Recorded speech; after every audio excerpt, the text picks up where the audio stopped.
नमस्कार दोस्तों, स्वागत है आपका स्टडी फॉर सिविल सर्विसेज में। देखिए, ये प्रमुख अंतर्राष्ट्रीय मुद्दे का थर्ड पार्ट है और इसमें जो परीक्षा मंथन में लक्ष्य 2017 की मैगजीन दी हुई थी उसका पूरा इसमें लास्ट का जो थर्ड पार्ट है इसमें पूरा कवर कर लेंगे। और प्लस इसमें ये डिस्क्रिप्शन में मैंने कुछ और लिंक भी दी हुई है, बस उन्हीं को आप फॉलो करिएगा। यूपीपीसीएस के लिए current affairs for UPPSC prelims 2017 के नाम से एक नई प्लेलिस्ट बना दी है, सिर्फ उसको फॉलो करिएगा करंट अफेयर के लिए। और प्लस एक यूपीपीएससी 2017 टारगेट प्रीलिम्स ग्रुप है, ये प्लेलिस्ट है उसमें यूट्यूब में, उसको बाकी सब जीएस के लिए वीडियो के लिए, ठीक है। तो वो दोनों ही फॉलो करिए बस। बाकी मैं हर ये इसमें डिस्क्रिप्शन में डाल दूंगा लिंक है। चलिए स्टार्ट करते हैं। इसमें लास्ट है ये। इसमें देखिए ब्रेक्जिट की एक न्यूज़ आई थी, यानी कि ब्रिटेन यूरोपीय संघ से इसमें अलग हो जाएगा। उसी से रिलेटेड इसमें बताया गया है कि 29 मार्च 2017 को British prime minister Theresa May ने जो ये treaty on the European union 2007 है उसका एक आर्टिकल है, 50 आर्टिकल है, उसको इन्वोक कर किया है। और ये अब फाइनली ब्रिटिश ये यूरोपियन यूनियन से एग्जिट कर लेगा, यानी कि ब्रेक्जिट हो जाएगा पूरा। देखिए, इसमें ब्रिटिश के जो एक सुप्रीम कोर्ट है वहाँ पे बोला था उन्होंने कि जब तक ब्रिटिश बाहर नहीं हो सकता, एक मिलर केस था वहाँ पे, उसमें डिसीजन देते हुए बोला है कि ब्रिटिश अगर ब्रिटेन को यूरोपियन यूनियन से अलग होना है तो उसको संसद द्वारा अधिनियम बनाना पड़ेगा, मतलब एक्ट बनाना पड़ेगा। तो उसी के बाद फिर हाउस ऑफ कॉमन्स में ये वहाँ पे किया गया, दोनों जो हाउसेस हैं वहाँ पे फिर पास किया गया। और फाइनली फिर जो ब्रिटेन की महारानी है उन्होंने भी उसको अपना अप्रूवल दे दिया। जैसे यहाँ पे प्रेसिडेंट होता है वैसे वहाँ पे महारानी का अप्रूवल होता है। जो फाइनल जो ये जैसे जैसे यहाँ प्रेसिडेंट एक्सेंट है वहाँ पे महारानी जो ब्रिटेन की है वो करती हैं उसको। तो इसके बाद अब देखिए जो इम्पोर्टेंट बातें याद ये करने वाली हैं कि यूके यानी कि अब ब्रिटेन अलग हो जाएगा यूरोपियन यूनियन से, और प्लस ये अलग हो जाएगा ईएईसी से भी, यानी कि यूरोपीय परमाणु ऊर्जा संघ से भी। तो ये दोनों ही ये यूरोपीय परमाणु ऊर्जा समुदाय से भी अलग हो जाएगा। तो यूके अब दोनों से अलग हो जाएगा, यूरोपियन यूनियन से भी, ईएएसी से भी। और ये डेट कौन सी होगी? ये 30 मार्च 2019 से अलग हो जाएगा ब्रिटेन यूरोपियन यूनियन से। तो ये डेट याद कर लीजिए, 30 मार्च 2019 से हो जाएगा, अगर उससे पहले कोई समझौता नहीं होता है तो। कुल मिला के देखिए ये हुआ था कि 23 जून पिछली बार, ये 23 जून को ये इसमें रेफरेंडम किया गया था ब्रिटेन में, और इसमें 24 जून को रिजल्ट आए थे। तो इसमें जो ब्रेक्जिट के फेवर में दिया था, ये 24 जून को रिजल्ट आया था, तो ब्रेक्जिट के फेवर में 51.89% लोगों ने वोट दिया था। मतलब 51.89% लोग चाहते थे कि ब्रिटेन अलग हो जाए यूरोपियन यूनियन से। कई सारे मुद्दे थे कि वहाँ पे बाहर के लोग आ जाते हैं, जॉब खा लेते हैं ब्रिटेन की, और ब्रिटेन को बहुत सारा पैसा देना पड़ता है ग्रांट के रूप में यूरोपियन यूनियन को। कई सारे बाहर से शरणार्थी आते हैं, टेररिज्म की समस्या बढ़ती जा रही है, अनएम्प्लॉयमेंट ब्रिटेन में बढ़ता जा रहा है, प्लस जो वहाँ पे अपोजिशन पार्टी थी उनके अलग मुद्दे थे। तो कुल मिला के वो लोग यही कह रहे थे कि इसीलिए ब्रिटेन को अलग कर दो। तो ये सब चीज़ें थी इसमें। नेक्स्ट न्यूज़ है इसमें, यही सब इसमें लिखा हुआ है, पूरा मैंने आपको समझा दिया। ब्रिटेन में जैसे थेरेसा में है, ये मार्गरेट थैचर के बाद वहाँ की दूसरी महिला पीएम है। तो ये और एक फैक्ट याद रखिएगा इसमें, बाकी मैंने बता दिया। देखिए, चीन ने अरुणाचल प्रदेश के 6 स्थानों के नाम बदल दिए। बेसिक बात यह है इसमें कि चीन ज़्यादातर जो अरुणाचल प्रदेश का पार्ट है इंडिया के नॉर्थ ईस्ट का, उसको अपना क्लेम करता है। बताता है चीन कि ये हमारा साउथ तिब्बत है, और वहाँ पे इन्होंने ऐसे बोला कि जो साउथ तिब्बत है वहाँ पे 6 जो प्लेसेस हैं उनके नाम बदलकर चाइनीज़, रोमन और तिब्बती भाषा में कर दिए हैं वो। इससे कुछ फ़र्क नहीं पड़ने वाला है, क्योंकि ऐसा देखिए चाइना की तरफ से कोई ऑफिशियल हमको नहीं बताया गया, तो इसलिए इसीलिए इंडिया कोई ऐसा आधिकारिक ये कदम नहीं उठा सकता, ऑफिशियल तौर पर नहीं कर सकता है ये। लेकिन ये चाइना हमेशा करता भी रहता है। जैसे अभी भी डोकलाम में जो डोकाला जो है ये सब विवाद चल रहा है, ये भूटान के ऊपर चाइना और रोड बना के इधर तक आना चाहता है, और साउथ में चाइना की मतलब ज़्यादातर जो नॉर्थ ईस्ट है इंडिया का उस पर नज़र है। सिक्किम पे भी चाइना की कई दिनों से नज़र है, अरुणाचल प्रदेश को तो वो मानता ही है अपना। तो इसके लिए देखिए भारत का जो विदेश मंत्रालय है उनके प्रवक्ता हैं गोपाल बागले, उन्होंने बोला था कि नाम बदलने या नई खोज करने से कोई भी अवैध प्रादेशिक दावे वैध नहीं हो सकते। मतलब ये सब करने से कुछ फर्क नहीं पड़ेगा। चाइना और इंडिया के बीच में देखिए ये सब विवाद के मेन मुद्दे ये कि अरुणाचल प्रदेश पर चीन पूरा कहता है कि ये अरुणाचल प्रदेश हमारा और ये साउथ तिब्बत है। दूसरी बात कि चाइना ने जैसे जो पीओके में अपनी जो ये स्कीम बना रहा है CPEC, Chinese Pakistan economic corridor, उसमें भी जैसे हमारा जो कश्मीर है जिसको कि पाक ने इलीगली ऑक्युपाइड कर रखा है, उस पे वहाँ पे विवाद चल रहा है। दूसरा अगर आप देखें, इंडिया चाइना की 3,500 किलोमीटर की बाउंड्री है, उस पर पूरी की पूरी डिस्प्यूटेड है, जिसको बोलते हैं लाइन ऑफ एक्चुअल कंट्रोल, क्योंकि वो वहाँ कहीं भी ग्राउंड पे डिमार्केटेड नहीं है। इंडिया मानता है जॉनसन लाइन को अपनी बाउंड्री, ये चाइना मानता है मैकमोहन लाइन को ये सॉरी ये चाइना नहीं मानता है इसको। इसके बाद वाली एक दूसरी लाइन थी, वो मैं बता दूंगा, अभी याद नहीं आ रहा है। इंडिया मानता है जॉनसन लाइन को, लेकिन चाइना अपना अलग क्लेम करता है। तो ये फाइनली ये जो लाइन ऑफ एक्चुअल कंट्रोल है दोनों के बीच में हमेशा डिस्प्यूटेड रहती है। तो ये सब था, इसमें मतलब कोई फ़र्क नहीं पड़ने वाला है ऐसा। सीरिया में देखिए रासायनिक हमला हुआ है, केमिकल अटैक किया गया है। देखिए बात इसमें ये थी कि सीरिया में जैसे सीरिया में जो सीरिया की गवर्नमेंट है और जो वहाँ के रेबल ग्रुप है, उन दोनों के बीच में लड़ाई चल रही है। अब उसमें सीरिया ये क्लेम कर रहा है कि सीरिया ने जो एयर से अटैक स्ट्राइक किया था वो ऐसी जगह पे गया जहाँ पे जो फैक्ट्री थी रेबल्स की, वहाँ पे रासायनिक हथियारों का गोदाम था उनका, तो वो नष्ट होने से वहाँ की गैस फैली। लेकिन जो अमेरिका है और बाकी जो वेस्टर्न कंट्रीज है वो ये क्लेम कर रहे हैं कि नहीं, सीरिया ने अपने जो विद्रोही हैं उनके ऊपर सरीन गैस का यूज़ किया। तो ये गैस का जरूर नाम याद रखिएगा, सरीन गैस। ठीक है, सरीन गैस एक कलरलेस ऑडरलेस गैस होती है ये। इसका ये पूरा नाम भी RS प्रोपेन टूइल करके मिथिल फोस्फोनोफ्लोरिडेट कहते हैं इसको। तो सरीन गैस ये या नाम याद रखिएगा। देखिए पहले भी सीरिया ने ऐसा किया है, और ये किस जगह पे किया था? ये किया था खान शेखुन शहर में। खान शेखुन शहर ये आप याद रखिएगा, ये पूछ सकते हैं। खान शेखुन सिटी ये कहाँ पे है? ये सीरिया में है। यहाँ पे विद्रोही जो है ग्रुप, वहाँ के रेबल ग्रुप है, उन्होंने कब्जा किया हुआ था। तो दोनों अपने अपने क्लेम कर रहे हैं, लेकिन फिर उसके बाद अमेरिका ने उस पर अटैक भी कर दिया सीरिया पे। टॉम हॉक जो क्रूज़ मिसाइल है, अमेरिका की सबसे शक्तिशाली सबसोनिक क्रूज़ मिसाइल है, उससे हमला कर दिया। तो ये सब चीज़ें थी इसमें। बाकी आप चाहें तो इसमें रोक के पढ़ सकते हैं। और इसमें सीरिया ने एक्चुअली 2013 में भी एक बार किया था केमिकल अटैक, और उसके बाद फिर ये सीरिया ने OPCW जो है, organisation for the prohibition of chemical weapons, उसके साथ एक ऐसा कुछ संधि की थी कि अब ये रासायनिक हथियारों का इस्तेमाल नहीं करेंगे। लेकिन ये फिर से अब इसमें कोई देखो क्लेम है अलग अलग। रशिया सीरिया बोल रहे हैं कि उन्होंने एयर स्ट्राइक की थी, वो विद्रोहियों के गोदाम में चली गई और वो नष्ट हो गया, इसलिए वो जहरीली गैस फैल गई। 80 लोग करीबन मर गए थे। लेकिन अमेरिका कह रहा है नहीं, सीरिया ने किया है इस पर हमला। नेक्स्ट है इसमें, ब्रिटिश संसद में ब्रिटिश की पार्लियामेंट ने पाकिस्तान के विरुद्ध एक निंदा प्रस्ताव किया था पास। बेसिक बात यह है कि देखिए जो ये इंडिया का मैप है, अगर आप जम्मू कश्मीर का देखें तो ये गिलगिट बाल्टिस्तान वाला जो एरिया है उधर ऊपर नॉर्थ वेस्ट में, तो ये पूरा हमारा है कश्मीर, लेकिन इसको पाक ने इलीगली ऑक्यूपाई करके रखा है। अब इसी को ये गिलगिट बाल्टिस्तान बोलते हैं। उसको पाकिस्तान ने अपना 5वां प्रांत घोषित कर दिया। पाकिस्तान ने बोला कि जो गिलगिट बाल्टिस्तान वाला एरिया है ये हमारा 5th प्रोविंस होगा। इसी के विरुद्ध में ये ब्रिटिश पार्लियामेंट ने एक रेजोल्यूशन लाया गया, और उसमें पाकिस्तान को ये मतलब पाकिस्तान के खिलाफ ये निंदा प्रस्ताव लाया गया। और ये बोला ब्रिटिश के पार्लियामेंट ने कि देखिए वहाँ पे एक अर्ली डे मोशन लाया गया था। कंजर्वेटिव पार्टी के नेता हैं बॉब ब्लैकमैन, उन्होंने निंदा प्रस्ताव पारित किया ये, और उसमें बोला कि पाकिस्तान ने लीगली गिलगिट बाल्टिस्तान को किया है, और इवन ये जो 5th प्रोविंस कर रहे हैं उसके लिए इंडिया में तो रिएक्शन हुआ ही था, ब्रिटिश संसद में भी इसके लिए निंदा प्रस्ताव पारित किया गया। और इसमें बोला गया था कि ये पाक मंत्री जो देखिए इसमें 14 मार्च 2017 को पाक मंत्री ये सरताज अजीज की अध्यक्षता वाली एक समिति ने ये गिलगिट बाल्टिस्तान को 5वां प्रोविंस घोषित किया था। तो ये इसमें बात थी। नेक्स्ट है इसमें एक अलगाववादी संगठन है ETA, इसका बड़ा अजीब सा नाम है, काफ़ी टिपिकल सा नाम है इसका। इससे रिलेटेड जो फैक्ट है वो मैं बता दे रहा हूँ। इसका नाम है यूस्काडी टा अस्का टा सुना, ऐसे करके कुछ नाम है इसका। ये लोकेटेड कहाँ पे? ये लोकेटेड है नॉर्थ स्पेन में प्लस साउथ वेस्ट फ्रांस में। साउथ वेस्ट फ्रांस और नॉर्थ स्पेन में लोकेटेड है ये। और इसमें ये रेबल ऑर्गेनाइजेशन है एक्चुअली।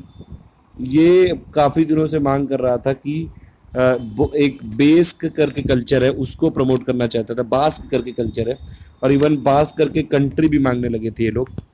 तो ये अलगाववादी था, इसने पूरी तरह से निशस्त्रीकरण कर लिया। मतलब ये ये नॉर्मल आम लोगों की तरह हो गया है और इसने पूरे हथियार त्याग दिए हैं और इसने अपने आप को एक निशस्त्र संगठन घोषित कर दिया है। तो ये इंपॉर्टेंट चीज़ें थी ईटीए से रिलेटेड। ये पूछ सकते हैं कि ईटीए कहाँ पे लोकेटेड है, तो ये नॉर्थ स्पेन और साउथ वेस्ट फ्रांस में लोकेटेड है। बास्क करके ये कल्चर की डिमांड कर रहा था और बास्क करके कंट्री भी मांग रहे थे बल्कि इन लोग। नेक्स्ट है इसमें, देखिए इसमें ये जो 1959 में ये स्पेनिश उस समय के जो ऑटोक्रेट थे जनरल फ्रैंको के शासनकाल में इसको लोकल जो लोग थे वहाँ के ईटीए बनाया था और इसमें एक अलग बास्क क्षेत्र की देश की मांग कर रहे थे काफ़ी दिनों से। देखिए विदुषी जी के नोट्स हैं, मैं इनका नाम नहीं ले पाया था, विदुषी जी के नोट्स हैं ये। नेक्स्ट है इसमें पराग्वे में विरोध प्रदर्शन हुआ। पराग्वे में इसलिए हुआ था, देखिए पराग्वे में जो प्रेसिडेंट का टर्म है वो सिर्फ एक टर्म है और वो भी 5 साल का है। लेकिन अभी जो मतलब रिसेंट वहाँ पे प्रेसिडेंट है जो इस समय के राष्ट्रपति थे जो मतलब अभी तक होरासियो कार्टेस करके थे, वो दोबारा चुनाव लड़ना चाहते थे, दोबारा आना चाहते थे और प्लस जो ये भी एक ऐसा संशोधन लाना चाहते थे कि जो पुराने जो पूर्व में राष्ट्रपति रहे वो भी दोबारा ये चुनाव लड़ सकें। उसी के लिए उन्होंने कॉन्स्टिट्यूशन को अमेंड करने की कोशिश की और उसी लिए उनका अपोजिशन हुआ। वहाँ के जो अपोजिशन लीडर थे रॉबर्टो एसिविडो करके थे, रॉबर्टो एकोवेडो, इन्होंने ये फिर ये जो वहाँ की सुप्रीम कोर्ट है वहाँ पे अपील की और उसके बाद फिर वहाँ पे रेफरेंडम भी कराया गया और उसको खारिज कर दिया गया।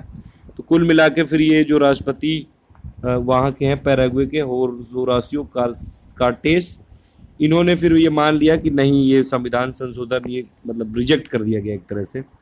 ये इसमें पूरा हुआ था पराग्वे में। फिर ये इसीलिए विरोध प्रदर्शन हुए थे क्योंकि जो वहाँ के राष्ट्रपति हैं वो दोबारा अपना टर्म चाह रहे थे। जैसे रशिया में भी ऐसे हुआ है, लेकिन रशिया में व्लादिमीर पुतिन काफ़ी स्ट्रांग पर्सनालिटी, उन्होंने कर लिया था, इनसे ना हो पाया।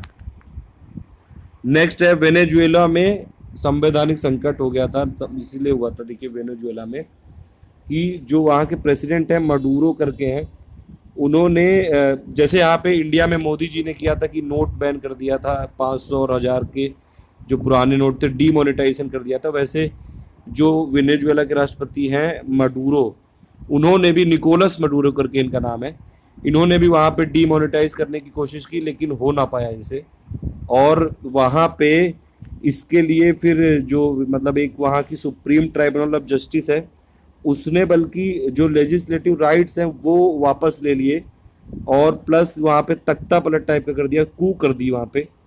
तो इसके लिए फिर काफ़ी सारा वहाँ पे बवाल चलता रहा और पूरा संवैधानिक की संकट आ गया था कि क्योंकि जो लेजिस्लेटिव पावर है वो ले ली थी टीएसजे ने, सुप्रीम ट्राइब्यूनल ऑफ जस्टिस ने, जो कि पहले जो यहाँ के राष्ट्रपति थे निकोलस मडूरो उनको सपोर्ट करते थे। तो उन्होंने क्या किया, टीएसजे ने नेशनल असेंबली को भंग कर दिया और विधायी शक्तियाँ यानी कि पूरे लेजिस्लेटिव जो पावर्स थी अपने हाथ में ले ली और इवन जो संसद के सदस्यों को दी गई प्रतिरक्षा थी, मतलब जो उनके भी स्पेशल राइट थे, वो भी प्रतिबंधित कर दी। तो इसको बोला गया सेल्फ कू। वहाँ पे ये क्या करना चाह रहे थे, 100 जो बोलीवियर के नोट हैं उनको चलन से बाहर करने की घोषणा की थी इन्होंने और 2 दिन के बाद ही ये सब हो गया, संवैधानिक संकट आ गया था। तो ये इसमें बेसिक चीज़ थी। तो इसमें ये मतलब बोला भी गया कि जैसे कई बार न्यूज़ भी आई थी कि प्रेसिडेंट मडूरो ने ये मोदी को कॉपी करने की कोशिश की लेकिन फेल हो गए थे ये। नेक्स्ट है इसमें हंगरी में शरणार्थी कोटे पर जनमत संग्रह। देखिए हंगरी ऐसा देश है जो वहाँ पे मतलब शरणार्थी जो आते हैं जो रिफ्यूजी उनको नहीं करना चाहते हैं, ये वहाँ काफ़ी सख्त है ये, जो इसीलिए फिर यहाँ पे रेफरेंडम हुआ था और बाकी जो वहाँ की जितनी भी जनता है उन्होंने भी इसके एक तरह से पक्ष में ये इसके विपक्ष में मतलब देखिए हंगरी में कुल मिला के बात यही है इसमें कि हंगरी शरणार्थी कोटा जो रिफ्यूजी कोटा है कोटा सिस्टम के खिलाफ था। देखिए यूरोपियन संघ में गृह मंत्रियों की बैठक हुई थी 2015 में, उसमें जो शरणार्थी पुनर्वास नीति के तहत कोटा व्यवस्था की स्वीकृति दी गई थी, लेकिन उस बैठक में रोमानिया, चेक गणराज्य और स्लोवाकिया और हंगरी ने शरणार्थियों को कोटे के आधार पर बांटने की व्यवस्था का विरोध किया था और इसीलिए ये लोग पक्ष में नहीं थे। इसीलिए फिर हंगरी सरकार ने वहाँ पे जनमत संग्रह कराया, रेफरेंडम कराया और उसमें यूरोपीय संघ के जो शरणार्थी कोटा निर्धारित करने वाले शासन देश के विपक्ष में 98.33% मत पड़े, लेकिन पक्ष में 1.61% मत पड़े। मतलब वहाँ पे कुल मिला के ये लोग रिफ्यूजी के आने के खिलाफ है।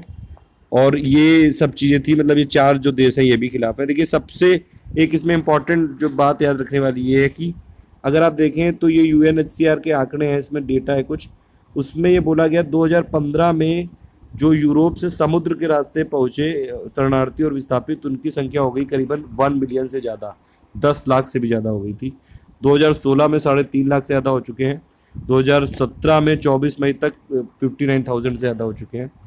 एक और इसमें फैक्ट याद रखने वाली है कि यूरोप जो जाते हैं जितने भी शरणार्थी, सबसे ज़्यादा वो संख्या कहाँ की है? सीरिया के लोगों की है। सीरिया के लोग, क्योंकि वहाँ पे सिविल वार चल रहा है, तो सबसे ज़्यादा सीरिया के लोग जाते हैं यूरोप में।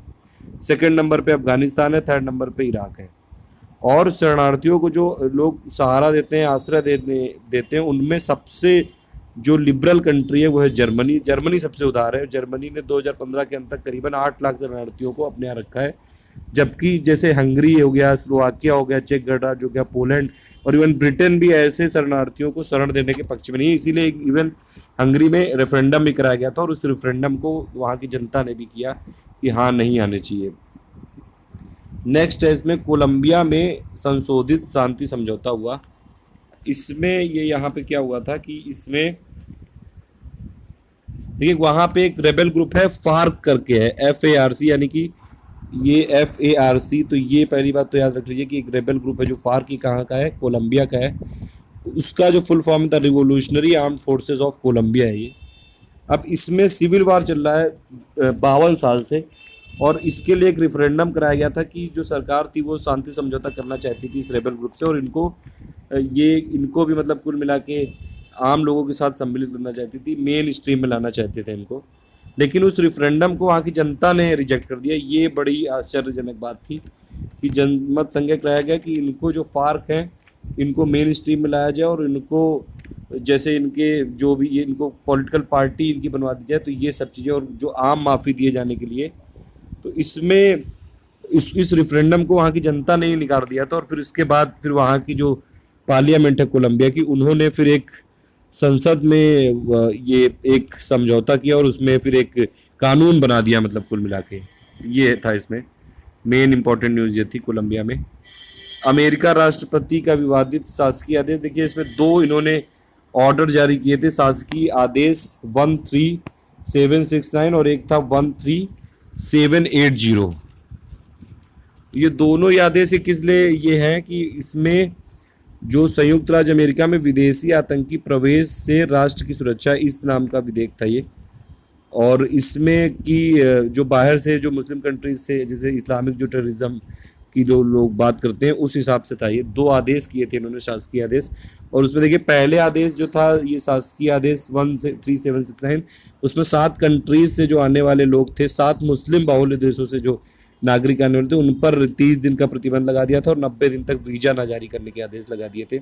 7 कंट्रीज कौन कौन से थे? Iran, Iraq, Libya, Somalia, Sudan, Syria और यमन। ठीक है। और उसके बाद फिर उसको खैर वहाँ की कोर्ट ने रिजेक्ट कर दिया। पहले वहाँ की जो ये संघीय अदालत थी उसने रोक लगा दी और फिर उसके बाद जो अपीलीय न्यायालय था उसने भी रोक लगा दी।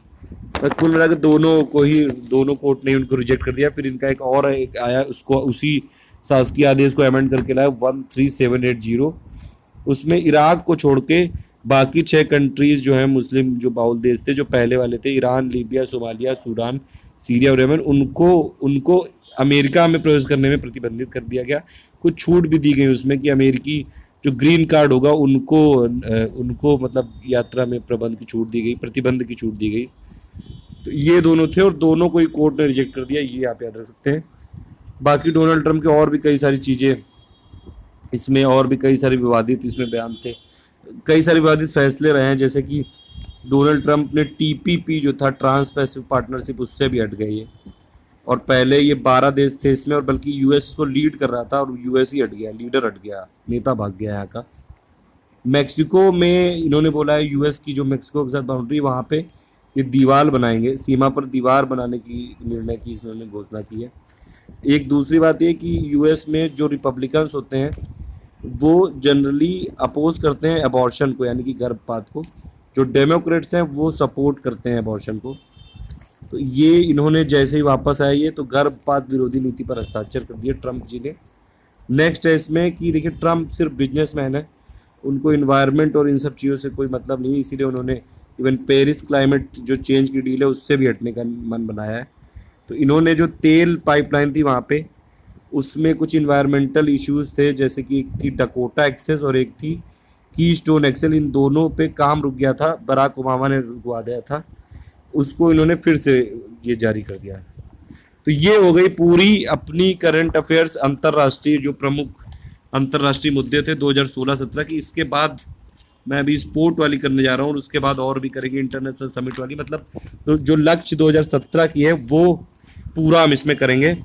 और जो इस वीडियो के आपको डिस्क्रिप्शन में मैं दे दूंगा लिंक, करंट अफेयर्स, देखिए 2 प्लेलिस्ट है मेन जो आपको फॉलो करनी है। Current affairs for UPPSC prelim 2017 वो वाली पूरी वीडियो देखने हैं, प्लस एक दूसरी दो यूपीपीएससी 2017 प्रीलिम्स टारगेट, एक वो वाली प्लेलिस्ट, वो दोनों इसमें दी हुई हैं, वो दोनों आप फॉलो करिए, बाकी कंफ्यूज होने की जरूरत नहीं है। और देखिए ये तो है नोट्स, और प्लस जो परीक्षा मंथन में नोट बनाए मैंने, उसमें इंग्लिश में भी लिखी हुई हैं चीज़ें। जो लोग इंग्लिश में कुछ की पॉइंट मैंने लिखे हुए हैं वो लेकिन शेयर नहीं हो सकते हैं यहाँ पे यूट्यूब में, वो सिर्फ व्हाट्सएप ग्रुप में हो सकते हैं। तो आप लोग व्हाट्सएप ग्रुप ज्वाइन कर सकते हैं, लेकिन वो पेड है। तो व्हाट्सएप ग्रुप में अगर आपको ज्वाइन करना है तो ये नंबर है 7838692618, लेकिन उसको आपको मैसेज करना पड़ेगा व्हाट्सएप में, कोई कॉल नहीं इस नंबर पे उठाई जाती है, और ना ही जो नॉर्मल मैसेज है वो देखा जाता है, सिर्फ इस नंबर पे व्हाट्सएप चलता है। ठीक है, तो thank you for listening, please do like and share.